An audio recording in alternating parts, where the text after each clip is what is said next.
Episode की starting में हम देखते हैं यामाटो को। वो अपने क्लोन को इन्फॉर्म करके बता रहे थे नारुतो यहाँ पर आ चुका है। उनका क्लोन ओरोचिमारू को देखकर कहता है, अरे कोई इंसान ऐसा कैसे कर सकता है। फिर उनको साय भी दिख जाता है और ये बात वो यामाटो को बता देते हैं। यामाटो कहते हैं तुम बस उस पर नजर रखो और कुछ नहीं। ऊपर ओरोचिमारू फोरटेल को मारने के लिए पूरा जोर लगा रहा था, लेकिन फोरटेल को कुछ भी नहीं हो रहा था। साकुरा ये देखकर घबरा जाती है। ऊपर ओरोचिमारू मन में सोचता है, अरे इसे तो मेरा स्नेक स्वॉर्ड भी कुछ नहीं कर पा रहा। यामाटो भी सोचते हैं तो मास्टर जिरा इसी के बारे में बात कर रहे थे। फिर फोरटेल उस स्वॉर्ड को पकड़कर दूसरी ओर फेंक देता है जहाँ यामाटो और साकुरा खड़े थे, लेकिन वो जैसे तैसे उस स्वॉर्ड से बच जाते हैं। फिर ओरोचिमारू भी नीचे आ जाता है। काबुटो कहता है, देखो जरा, मुझे नहीं लगा था नारुतो अपनी हद पार कर देगा, वो भी सिर्फ सासुके को बचाने के लिए।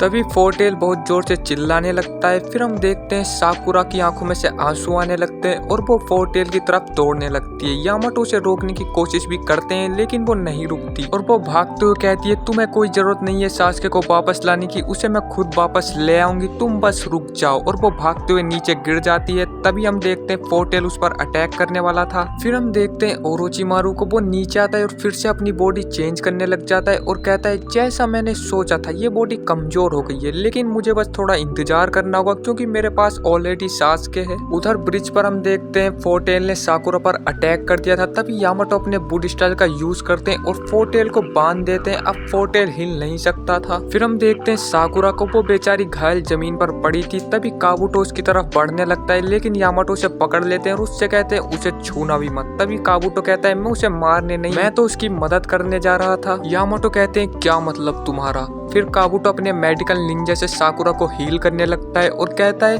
हमारा दुश्मन एक ही है, अकात्सुकी। अगर मैंने तुम लोगों को जिंदा छोड़ दिया तो तुम एक और अकात्सुकी को ठिकाने लगा दोगे। फिर हम देखते हैं साकुरा को धीरे धीरे होश आ रहा था। फोरटेल भी बहुत गुस्से में लग रहा था और वो उसे तोड़ने ही वाला था। तभी हम देखते हैं काबुटो सोच रहा था साकुरा बहुत धीरे धीरे हील हो रही है, ओरोचिमारू भी काफी दूर है। तब काबुटो कहता है, मैंने तुम्हें हील कर दिया है, इसके बदले में मैं चाहता हूँ तुम एक और अकात्सुकी को ठिकाने लगा दो और तुम्हारा दोस्त फोरटेल को संभाल लेगा। उधर हम देखते हैं साय ओरोचिमारू के पास जाकर कहता है, मैं तुम्हारा दुश्मन नहीं हूँ, मुझे लॉर्ड डांजो ने भेजा है, मैं उनकी तरफ से तुमसे बात करने आया हूँ। फिर हम देखते हैं यामाटो फोरटेल की तरफ दौड़ते हैं और होकागे जुत्सु का यूज करते हैं। फिर वो फोरटेल की छाती को टच करके थोड़ा पीछे हट जाते हैं। फिर फोरटेल के चारों तरफ दीवारें आ जाती हैं और यामाटो उस चाकरा थ्रेड को खींचने लगते हैं, जिससे फोरटेल का चाकरा कंप्रेस होने लग जाता है और हमें नारुतो दिखने लगता है। इस सब में नारुतो को काफी तकलीफ हो रही थी। दूसरी तरफ हम देखते हैं ओरोचिमारू को, वो कहता है, डांजो ये अभी तक जिंदा है, तो बताओ मुझे तुम्हें क्या बात करनी है। साय कहता है, लॉर्ड डांजो ने एक मैसेज भेजा है, वो मैसेज है। तभी ओरोचिमारू उसे रोक देता है और कहता है, जो भी बोलना सोच समझ कर बोलना, अगर मुझे पसंद नहीं आया तो मैं तुम्हें मार दूंगा। पर साय कहता है, मुझे जो कहने को कहा गया है मैं वही कहूंगा, अगर आपको पसंद ना आए तो जो आपको अच्छा लगे वही करना। ये सुनकर ओरोचिमारू उस पर अटैक कर देता है और ये एपिसोड यहीं पर खत्म हो जाता है।